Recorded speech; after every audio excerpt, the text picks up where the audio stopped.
Hi, welcome to Barmy Army fan cams after a really disappointing 1-0 loss away at Brighton. We had a feeling it'd be a difficult match. Just didn't seem to get going today.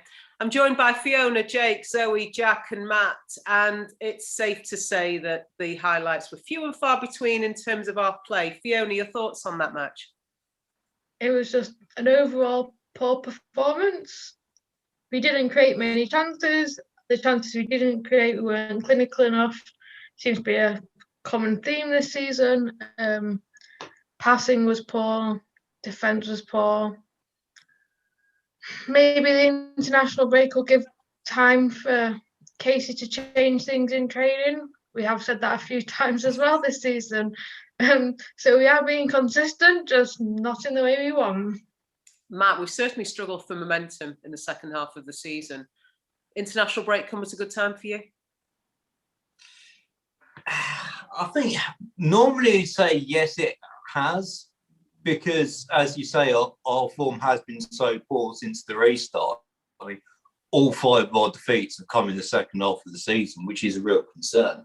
But at the same time, something we've all commented on before is that we generally don't do well coming off the back of international breaks. And I think the real concern for me now is that we're just limping over the line to the end of the season. You know, it's just sort of fizzling out into nothing, really. And actually, that probably, Jack, describes the performance today, limping over the end line. Yeah, it absolutely does. I mean, there's not much that you can say that hasn't already been said, surprisingly, 2 questions in. It's an abysmal performance, diabolical penalty, really, to give away. I mean, we've all wanted Maria to get a chance at centre-back. And, you know, she'll get more chances as well, and she deserves them. But the penalty she gave away was a very, very poor one, and her performance in general wasn't that great. Then again, you look around the pitch and you have to say that nobody turned up for me. Well, absolutely nobody. It's a very, very poor performance. And sadly, we've seen quite a few of them since the turn of the year. Absolutely. Zoe, it wouldn't be a United match at the moment without the announcement that somebody else is injured. And with the news that Hayley Ladd, who we suspected was carrying some sort of a knock, she hadn't started the previous 3 games, confirmed today that she didn't even make the squad. She's got a hamstring injury. One of the things that got me thinking when we got to a point of we need to bring somebody on, we need to change things up, was when we've got players injured, we're not just missing them, we're missing what then happens with the other players because they're played out of position. Was that as much of an issue for us today? Definitely, yeah. And I think just mentally, it has a massive knock-on effect. So when we've got all these big key players missing who bring so much more than just the footballing skills, they seem to bring the passion, and now they're not on the pitch. The rest of them, yeah, they're playing out of position. They just, some of them seem to just run around not really knowing where they're supposed to be, really. And yeah, they lack, like we've said, they lack momentum, but yeah, they seem to lack that confidence and the desire to go after the ball and to create chances and to go on and win. And I think it's a mental thing from the knock-on effects of having all those players injured. Yeah, absolutely. Jake, you found that a difficult watch. That was clear for anybody. We all found it a difficult watch. There were times in it where you were looking beyond this match into the end of this season, beginning of next season. Where's your head now in terms of that squad? I don't know, honestly. With all the injuries, as you say, no Hayley and none of our injured strikers returning.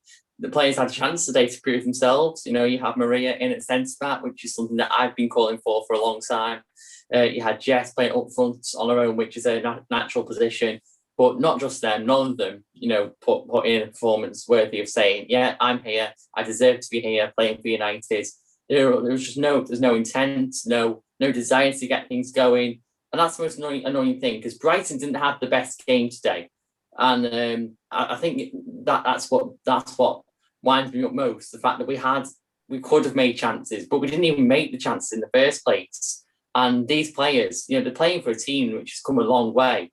We were sat top of the league, back in December, and now we've dropped out the top three altogether because the players they have the quality, just not using it. There's a clear lack of desire. And today, from what I've seen, I said it in the watch long, I'll repeat myself now, there are some players who I never want to see in a United shirt again, which is strong words. But how many times have we sat here after a game disappointed saying, oh, there was no desire, there was no get up and go about them? It's becoming worryingly consistent that we're saying that instead of, oh, it was just a one-off. It's not a one-off when it happens week in, week out. And we're getting into a very worrying run of form. You made that comment about there are some players you don't want to see again. And that was one of the reasons why I asked you to hang on to this. But you said we didn't create chances. Fiona, Millie Turner had a header. Jess Sigsworth had a one-on-one. I think we had a good shout for a penalty. There were opportunities, at least to have got a point, possibly to have got all three. Would we have, result over performance, would we have taken that and said, you know what, we were rubbish, but hey, that's the sign of a good team? If we'd got a point with that shocking over performance, oh yeah, definitely would have taken it. But before the match, we were all saying, we have to win every game. We have to win this game. We have to get 3 points. And so we would have been disappointed with the draw. But at half time, I would have bitten your hand off to get just a point. Because that chance for Jess, we should be burying that. And if she's had more minutes, I don't know if she'd been a bit more confident, that kind of thing. You'd finish that every day kind of thing. And the header from Millie, it's a United trait. We don't like our centre-backs scoring headers. But yeah, we need to be more clinical. In games like this, you're not going to get, because we were poor, we're not going to create many chances. And so we need to finish the ones that we have. But if you're playing poorly, are you really going to finish your chances? So it's a bit of a repeating circle. Matt, one of the things that I've said on here, I've said on podcasts as well, is we've never seen this team at this level this late in the season. The championship season, I think there's an acceptance that we just needed to turn up to some games and we'd won them. Yeah. Last year didn't get completed. And yet, Jake knows I've made this point countless times.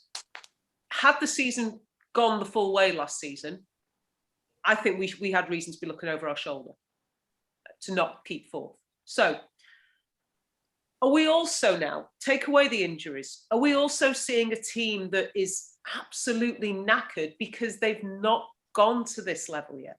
Is that the other element? Obviously, the injuries will tap into that, but mentally, not just physically. Yeah, I think it's entirely possible. As you say, we haven't been this far into a top flight season as a group. Obviously, some of our players have played top flight before, but this is very much uncharted territory. I think on the injury thing, we have had what most of us would probably consider our entire first choice front three all out long term.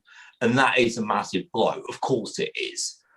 But then surely the onus is on those players that come in to do a job. Every team has injuries at some stage. It's often said football is a squad game. Over the course of the season, you are going to need the whole squad. Jake made the point earlier, quite strong words from him, saying there are some players that he doesn't want to see play for this club again. And I'd have to agree. I think I made a comment a couple of weeks ago saying we need to let go of sentiment, particularly regarding, the OG21 plus that. The fact is, we are a club that supposedly has ambitions of breaking into the top three and qualifying for the Champions League. The blunt fact is, there are some players in that squad that are not good enough. We are looking at Chelsea, City, Arsenal, and you've got to ask yourself, would they get a game for those three clubs? If they wouldn't, get rid. I can honestly see there being a fairly sizable turnover of players in the summer because, yes, injuries have been a factor, as I say, but this squad is not good enough for a club with ambitions of getting into the top three. And I think that has been shown in the second half of the season. Jack, one of the things we've always said is our ambitions, where should we be aiming at? If fourth is where we end up this season, if there's a small gap between us and Arsenal, does that in some ways make it easier for next season, in as much as there can be no excuse for not getting top three, rather than if we got top three this season, actually we've got to aim for top two, which is great, but I'm thinking about overreaching and almost ahead of expectations. And whilst I obviously don't want us to finish fourth, does that make next season slightly more straightforward? Maybe. I think you finish where you finish, whether it's third, fourth, first, second, you finish on merit. That there's no such thing as you get lucky and you finish third or something like that, or in a position above where you're supposed to be. We are where we are because we deserve to be where we are.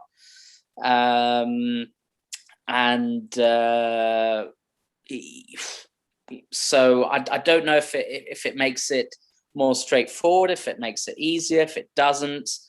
I will say that from the pretty much, first kick of the season, we have been with the expectation. And I don't think this is just fans. I think this is also within the team and from Casey. We have been with the expectation of getting into the top three this season, and that Tobin and Kristen were brought in specifically in order to get that. And nobody's touched upon today that Kristen obviously was missing as well, and last week maybe she had one of her best games for United, but that's besides the point. But I think that sadly we have very much dropped off. We've not met the targets that we've set out for ourselves at the start of the season.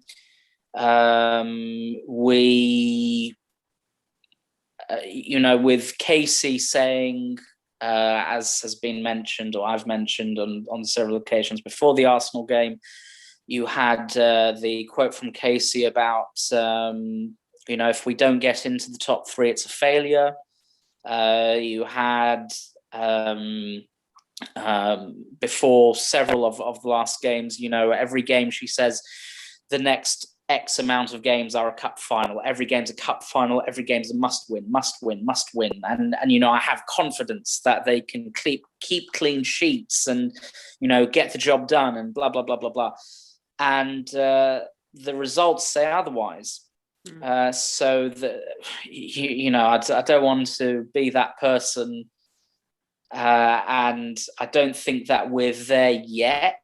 But, in regards to your question about the future, we are coming up to that point where if next season doesn't work out and we don't get into the top three, you have to start looking at the management of the team as well, unfortunately.